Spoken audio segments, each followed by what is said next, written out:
The Prelude. Book 7th by William Wordsworth. Residence in London. 6 changeful years have vanished since I first poured out, saluted by that quickening breeze which met me issuing from the city's walls. A glad preamble to this verse I sang aloud, with fervour irresistible of short-lived transport, like a torrent bursting from a black thunder cloud, down Scafell side to rush and disappear, but soon broke forth, so willed the Muse, a less impetuous stream, that flowed a while with unabating strength, then stopped for years, not audible again before last primrose-time. Beloved friend, the assurance which then cheered some heavy thoughts on thy departure to a foreign land has failed. Too slowly moves the promised work. Through the whole summer have I been at rest, partly from voluntary holiday, and part through outward hindrance. But I heard, after the hour of sunset yester even, sitting within doors between light and dark, a choir of redbreasts gathered somewhere near my threshold, minstrels from the distant woods sent in on winter's service, to announce, with preparation artful and benign, that the rough lord had left the surly north on his accustomed journey. The delight, due to this timely notice, unawares smote me, and, listening, I in whispers said, "Ye heartsome choristers, ye and I will be associates, and, unscared by blustering winds, will chant together." Thereafter, as the shades of twilight deepened, going forth, I spied a glow worm underneath a dusky plume or canopy of yet unwithered fern, clear shining, like a hermit's taper seen through a thick forest. Silence touched me here no less than sound had done before. The child of summer, lingering, shining, by herself, the voiceless worm on the unfrequented hills, seemed sent on the same errand with the choir of winter that had warbled at my door, and the whole year breathed tenderness and love. The last night's genial feeling overflowed upon this morning, and my favorite grove, tossing in sunshine its dark boughs aloft, as if to make the strong wind visible, wakes in me agitations like its own. A spirit friendly to the poet's task, which we will now resume with lively hope, nor checked by aught of tamer argument that lies before us, needful to be told. Returned from that excursion, soon I bade farewell forever to the sheltered seats of gowned students, quitted hall and bower, and every comfort of that privileged ground, well pleased to pitch a vagrant tent among the unfenced regions of society. Yet, undetermined to what course of life I should adhere, and seeming to possess a little space of intermediate time at full command, to London. First I turned, in no disturbance of excessive hope, by personal ambition unenslaved, frugal as there was need, and, though self-willed, from dangerous passions free. 3 years had flown since I had felt in heart and soul the shock of the huge town's first presence, and had paced her endless streets, a transient visitant. Now, fixed amid that concourse of mankind where pleasure whirls about incessantly, and life and labor seem but one, I filled an idler's place, an idler well content to have a house, what matter for a home? That owned him. Living cheerfully abroad with unchecked fancy ever on the stir, and all my young affections out of doors. There was a time when whatsoe'er is feigned of airy palaces, and gardens built by genii of romance, or hath in grave authentic history been set forth of Rome, Alcaro, Babylon, or Persepolis, or given upon report by pilgrim friars, of golden cities 10 months' journey deep among Tartarian wilds fell short, far short, of what my fond simplicity believed and thought of London held me by a chain less strong of wonder and obscure delight. Whether the bolt of childhood's fancy shot for me beyond its ordinary mark, 'twere vain to ask. But in our flock of boys was one, a cripple from his birth, whom chance summoned from school to London, fortunate and envied traveller. When the boy returned, after short absence, curiously I scanned his mien and person, nor was free, in sooth, from disappointment, not to find some change in look and air, from that new region brought, as if from fairyland. Much I questioned him, and every word he uttered, on my ears fell flatter than a caged parrot's note, that answers unexpectedly awry, and mocks the prompter's listening. Marvelous things had vanity, quick spirit that appears almost as deeply seated and as strong in a child's heart as fear itself, conceived for my enjoyment.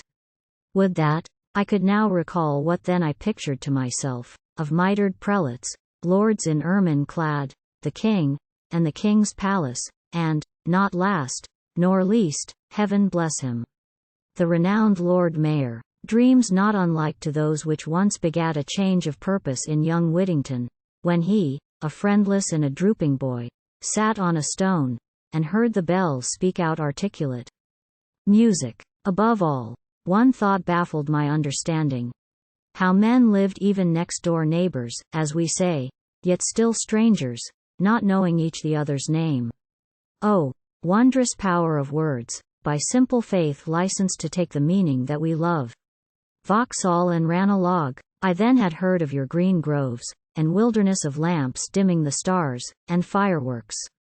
Magical and gorgeous ladies, under splendid domes, floating in dance, or warbling high in air the songs of spirits. Nor had fancy fed with less delight upon that other class of marvels, broad day wonders permanent. The river proudly bridged, the dizzy top and whispering gallery of St. Paul's, the tombs of Westminster, the giants of Guildhall, Bedlam, and those carved maniacs at the gates, perpetually recumbent. Statues man, and the horse under him in gilded pomp adorning flowery gardens, mid vast squares.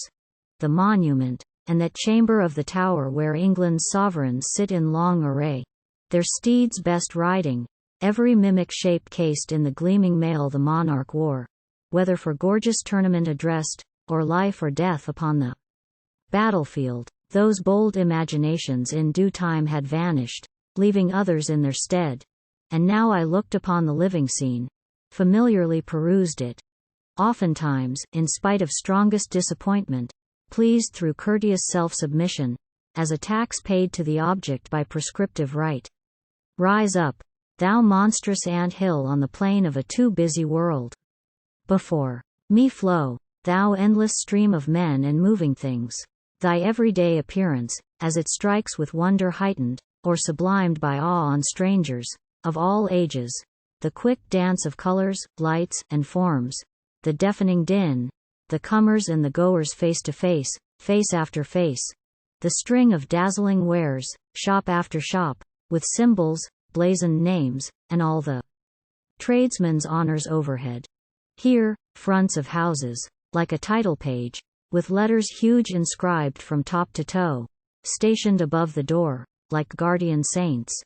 Their allegoric shapes, female or male, or physiognomies of real men, land warriors, kings, or admirals of the sea, Boyle, Shakespeare, Newton, or the attractive head of some quack doctor, famous in his day. Meanwhile the roar continues, till at length, escaped as from an enemy, we turn abruptly into some sequestered nook, still as a sheltered place when winds blow loud. At leisure, thence, through tracks of thin resort, and sights and sounds that come at intervals, we take our way.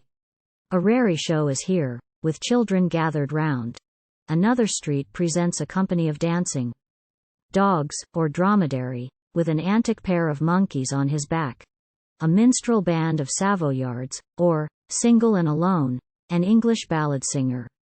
Private courts, gloomy as coffins, and unsightly lanes thrilled by some female vendor's scream, belike the very shrillest of all London cries, may then entangle our impatient steps, conducted through those labyrinths, unawares, to privileged regions and inviolate, where from their airy lodges studious lawyers look out on waters, walks, and gardens green. Thence back into the throng, until we reach, following the tide that slackens by degrees, some half-frequented scene, where wider streets bring straggling breezes of suburban air. Here files of ballads dangle from dead walls, advertisements, of giant size, from high press forward, in all colors, on the sight. These, bold in conscious merit, lower down. That, fronted with a most imposing word, is, peradventure, one in masquerade. As on the broadening causeway we advance, behold, turned upwards, a face hard and strong in lineaments, and red with over-toil. 'Tis one encountered here and everywhere, a traveling cripple, by the trunk cut short, and stumping on his arms. In sailor's garb another lies at length, beside a range of well-formed characters, with chalk inscribed upon the smooth flint stones. The nurse is here, the bachelor, that loves to sun himself, the military idler, and the dame, that field ward takes her walk with decent steps. Now homeward through the thickening hubbub, where see, among less distinguishable shapes, the begging scavenger, with hat in hand. The Italian, as he thrids his way with care, steadying, far seen, a frame of images upon his head, with basket at his breast the Jew, the stately and slow-moving Turk, with freight of slippers piled beneath his arm. Enough. The mighty concourse I surveyed with no unthinking mind, well pleased to note among the crowd all specimens of man, through all the colors which the sun bestows, and every character of form and face, the Swede, the Russian, from the genial South, the Frenchman and the Spaniard, from remote America, the hunter Indian, Moors, Malays, Lascars, the Tartar, the Chinese, and Negro ladies in white muslin gowns. At leisure, then, I viewed, from day to day, the spectacles within doors, birds and beasts of every nature, and strange plants convened from every clime. And, next, those sights that ape the absolute presence of reality, expressing, as in mirror, sea and land, and what earth is, and what she has to show. I do not here allude to subtlest craft, by means refined attaining purest ends, but imitations fondly made in plain confession of man's weakness and his loves, whether the painter, whose ambitious skill submits to nothing less than taking in a whole horizon's circuit, do with power, like that of angels or commissioned spirits, fix us upon some lofty pinnacle, or in a ship on waters, with a world of life, and life-like mockery beneath, above, behind, far stretching in, before, or more mechanic artist represent by scale exact, in model, wood or clay, from blended colors also borrowing help, some miniature of famous spots or things, St. Peter's Church, or, more aspiring aim, in microscopic vision, Rome herself, or, haply, some choice rural haunt, the Falls of Tivoli, and, high upon that steep, the Sibyl's mouldering temple. Every tree, villa, or cottage, lurking among rocks throughout the landscape, tuft, stone scratch minute all that the traveler sees when he is there. Add to these exhibitions, mute and still, others of wider scope, where living men, music, and shifting pantomimic scenes, diversified the allurement. Need I fear to mention by its name, as in degree, lowest of these and humblest in attempt, yet richly graced with honors of her own, half-rural Sadler's Wells? Though at that time intolerant, as is the way of youth unless itself be pleased, here more than once taking my seat, I saw, nor blush to add, with ample recompense, giants and dwarfs, clowns, conjurers, posture masters, harlequins, amid the uproar of the rabblement, perform their feats. Nor was it mean delight to watch crude nature work in untaught minds, to note the laws and progress of belief. Though obstinate on this way, yet on that how willingly we travel, and how far. To have, for instance, brought upon the scene the champion, Jack the Giant Killer. Lo! He dons his coat of darkness on the stage walks, and achieves his wonders, from the eye of living mortal covert, as the moon hid in her vacant interlunar cave. Delusion bold, and how can it be wrought? The garb he wears is black as death, the word, invisible, flames forth upon his chest.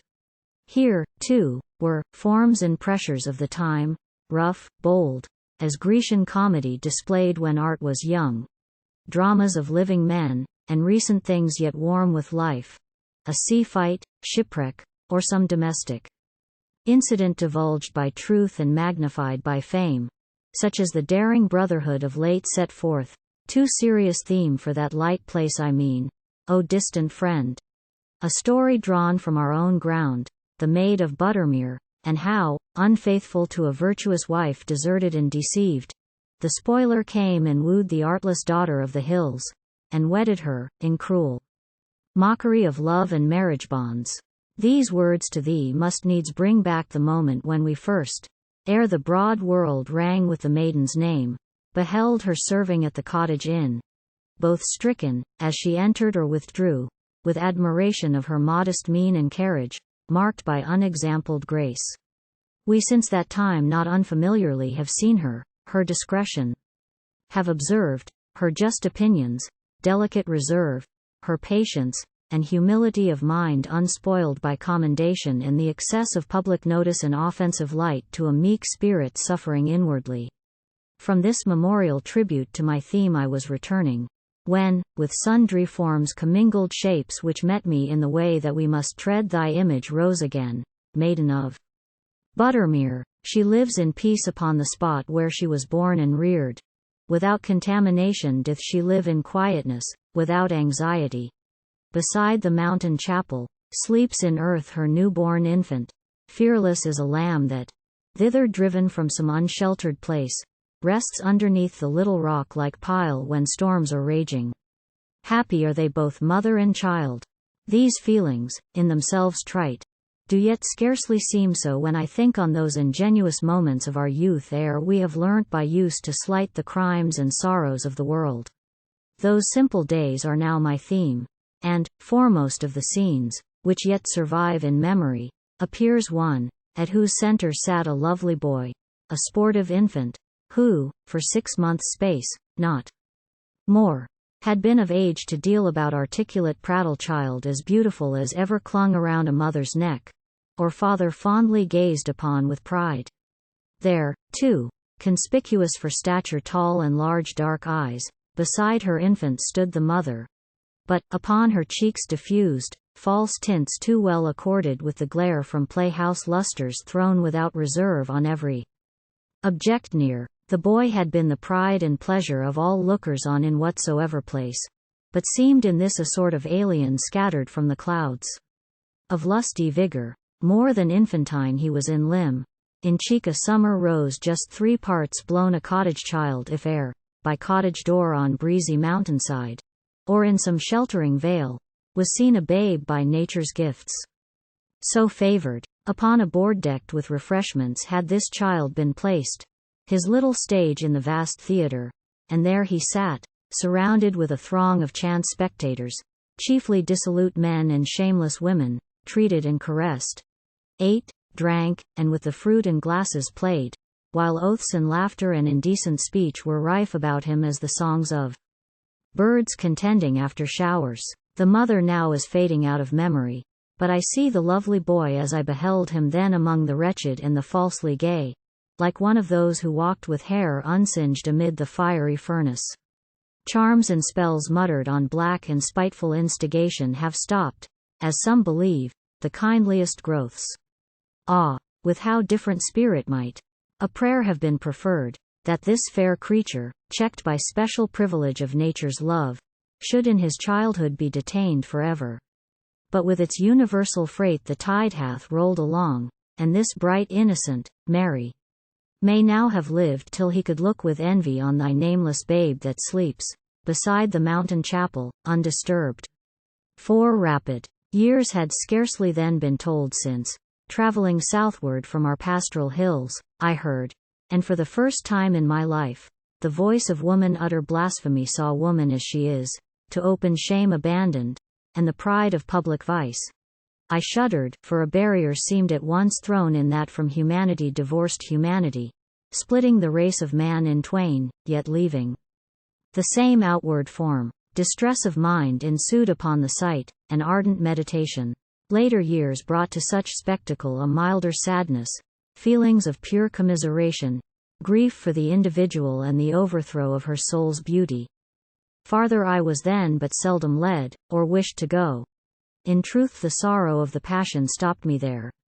But let me now, less moved, in order take our argument. Enough is said to show how casual incidents of real life, observed where pastime only had been sought, outweighed, or put to flight, the set events and measured passions of the stage, albeit by Siddons trod in the fullness of her power. Yet was the theatre my dear delight, the very gilding, lamps and painted scrolls, and all the mean upholstery of the place, wanted not animation, when the tide of pleasure ebbed, but to return as fast with the ever-shifting figures of the scene, solemn or gay. Whether some beauteous dame advanced in radiance through a deep recess of thick entangled forest, like the moon opening the clouds, or sovereign king, announced with flourishing trumpet, came in full-blown state of the world's greatness, winding round with train of courtiers, banners, and a length of guards, or captive led in abject weeds, and jingling his slender manacles, or romping girl bounced, leapt, and pawed the air, or mumbling sire, a scarecrow pattern of old age dressed up in all the tatters of infirmity all loosely put together, hobbled in, stumping upon a cane with which he smites, from time to time, the solid boards, and makes them prate somewhat loudly of the whereabout of one so overloaded with his years. But what of this?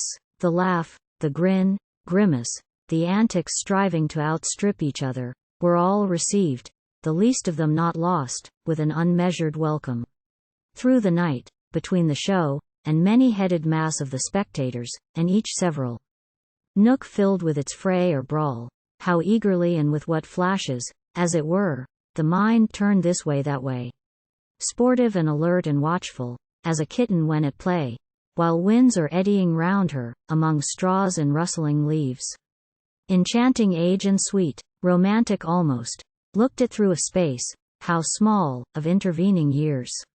For then, though surely no mean progress had been made in meditations holy and sublime, yet something of a girlish childlike gloss of novelty survived for scenes like these. Enjoyment haply handed down from times when at a country playhouse, some rude barn tricked out for that proud use, if I perchance caught, on a summer evening through a chink in the old wall, an unexpected glimpse of daylight, the bare thought of where I was gladdened me more than if I had been led into a dazzling cavern of romance, crowded with genii busy among works not to be looked at by the common sun.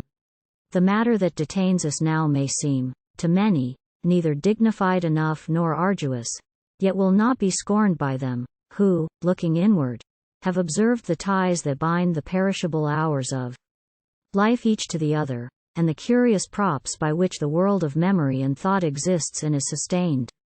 More lofty themes, such as at least do wear a prouder face, solicit our regard.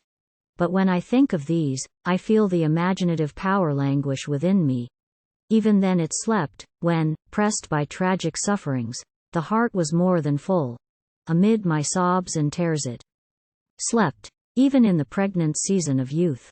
For though I was most passionately moved and yielded to all changes of the scene with an obsequious promptness, yet the storm passed not beyond the suburbs of the mind, save when realities of act and mien, the incarnation of the spirits that move in harmony amid the poet's world, rose to ideal grandeur, or, called forth by power of contrast, made me recognize, as at a glance, the things which I had shaped, and yet not shaped, had seen and scarcely seen, when, having closed the mighty Shakespeare's page, I mused, and thought, and felt, in solitude. Pass we from entertainments, that are such professedly, to others titled higher, yet, in the estimate of youth at least, more near akin to those than names imply. I mean the brawls of lawyers in their courts before the airman judge, or that great stage where senators, tongue-favored men, perform, admired and envied.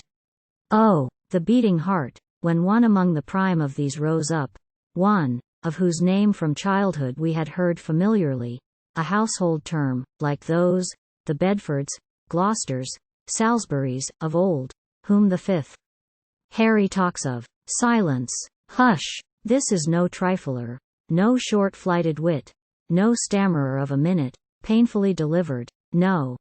The orator hath yoked the hours, like young Aurora, to his car. Thrice welcome presence. How can patience e'er grow weary of attending on a track that kindles with such glory? All are charmed, astonished. Like a hero in romance, he winds away his never-ending horn.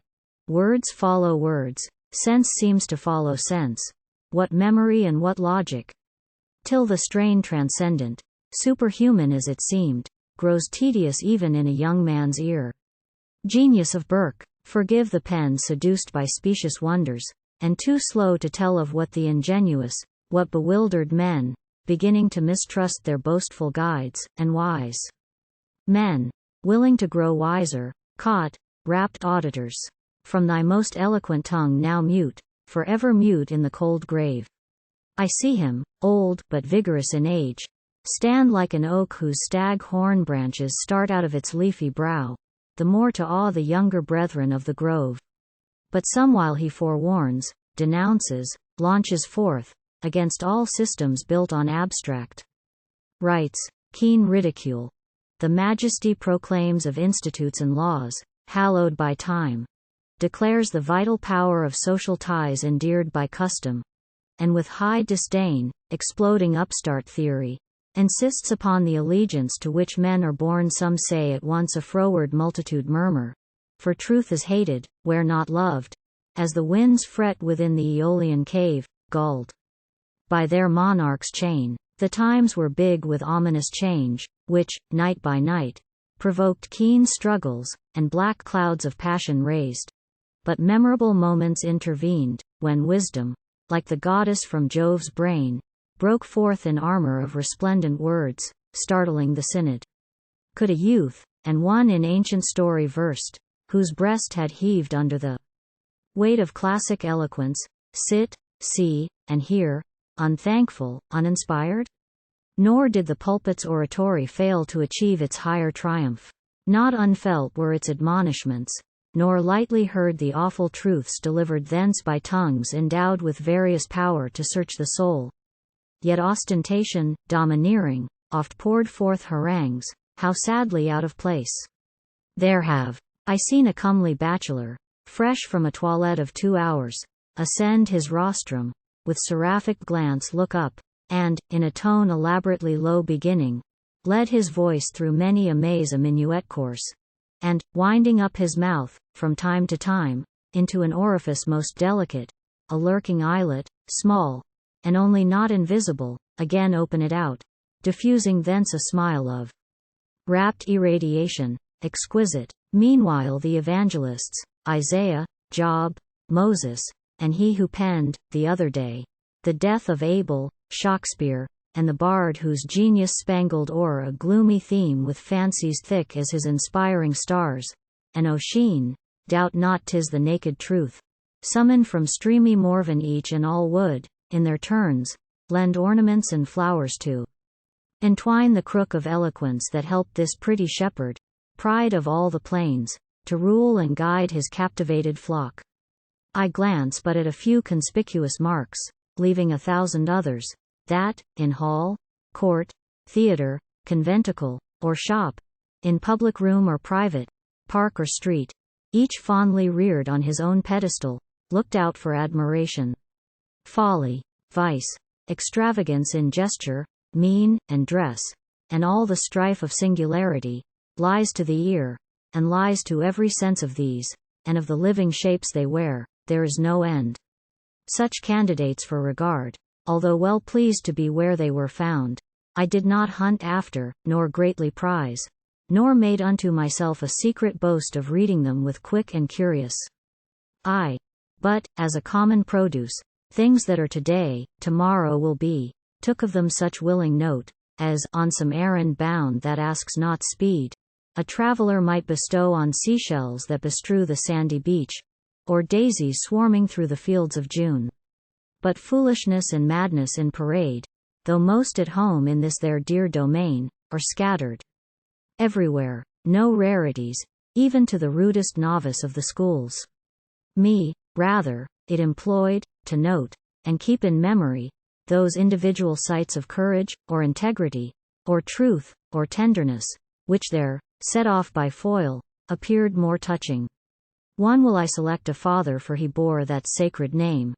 Him saw I, sitting in an open square, upon a corner stone of that low wall, wherein were fixed the iron pales that fenced a spacious grass plot. There, in silence, sat this one man, with a sickly babe outstretched upon his knee, whom he had thither brought for sunshine, and to breathe the fresher air. Of those who passed, and me who looked at him, he took no heed. But in his brawny arms, the artificer was to the elbow bare, and from his work this moment had been stolen. He held the child, and, bending over it, as if he were afraid both of the sun and of the air, which he had come to seek, eyed the poor babe with love unutterable. As the black storm upon the mountain top sets off the sunbeam in the valley, so that huge fermenting mass of humankind serves as a solemn background, or relief, to single forms in objects, whence they draw, for feeling and contemplative regard, more than inherent liveliness and power. How oft, amid those overflowing streets, have I gone forward with the crowd, and said unto myself, the face of every one that passes by me is a mystery.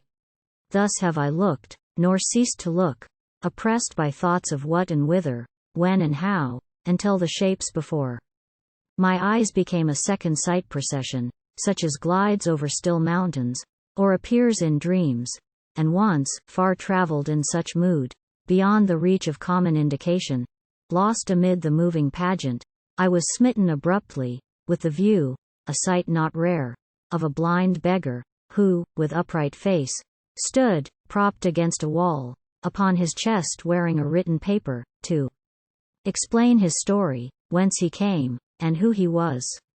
Caught by the spectacle, my mind turned round as with the might of waters.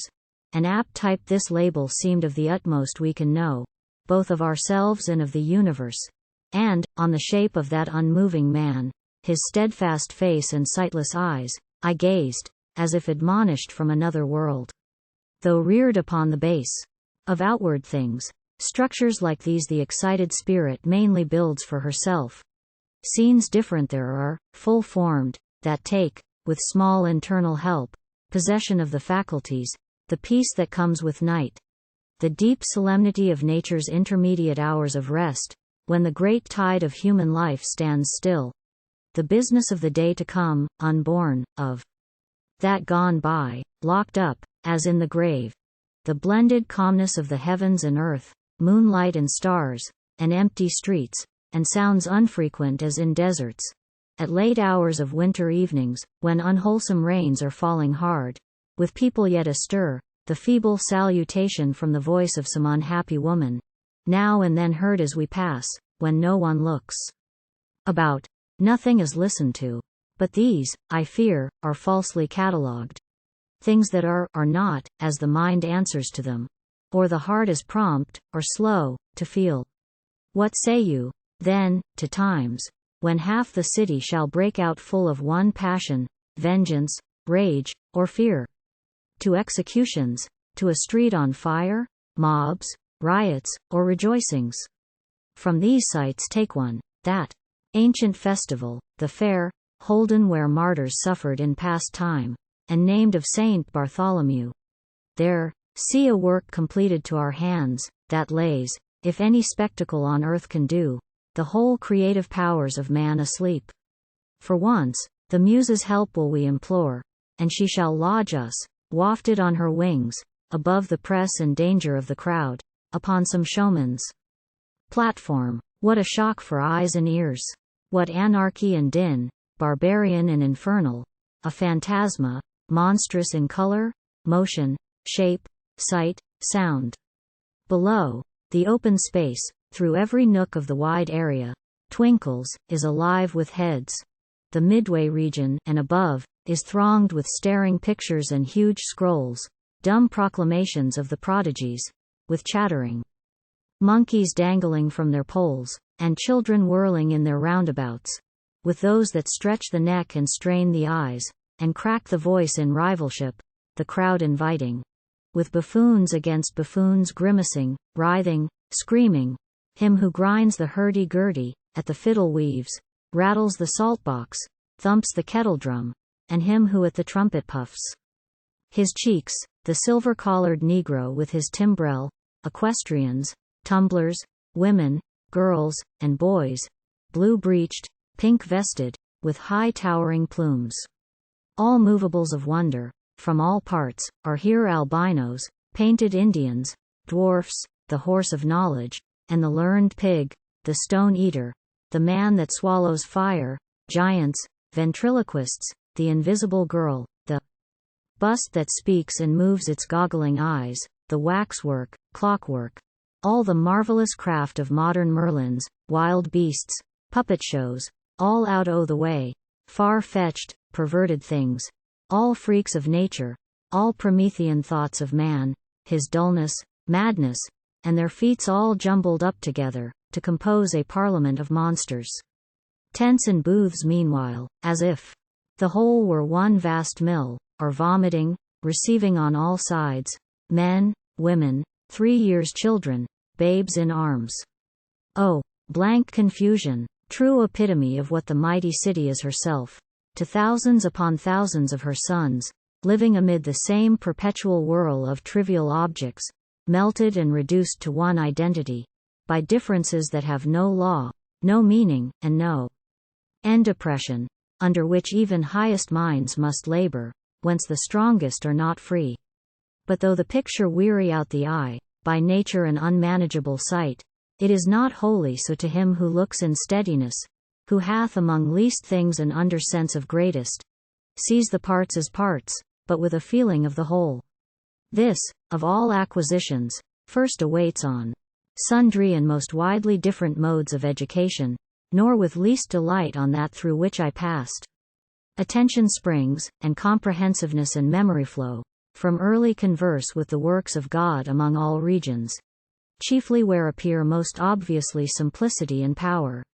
Think, how the everlasting streams and woods, stretched and still stretching far and wide, exalt the roving Indian, on his desert sands.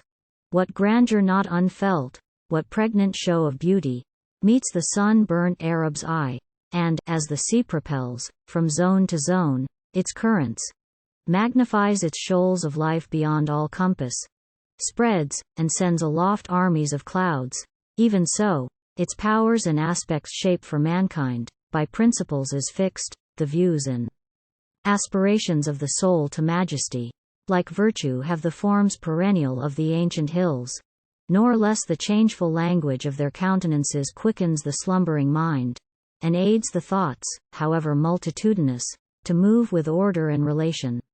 This, if still, as hitherto, in freedom I may speak, not violating any just restraint, as may be hoped, of real modesty, this did I feel, in London's vast domain. The spirit of nature was upon me there. The soul of beauty and enduring life vouchsafed her inspiration, and diffused, through meager lines and colors, and the press of self-destroying, transitory things, composure, and ennobling harmony.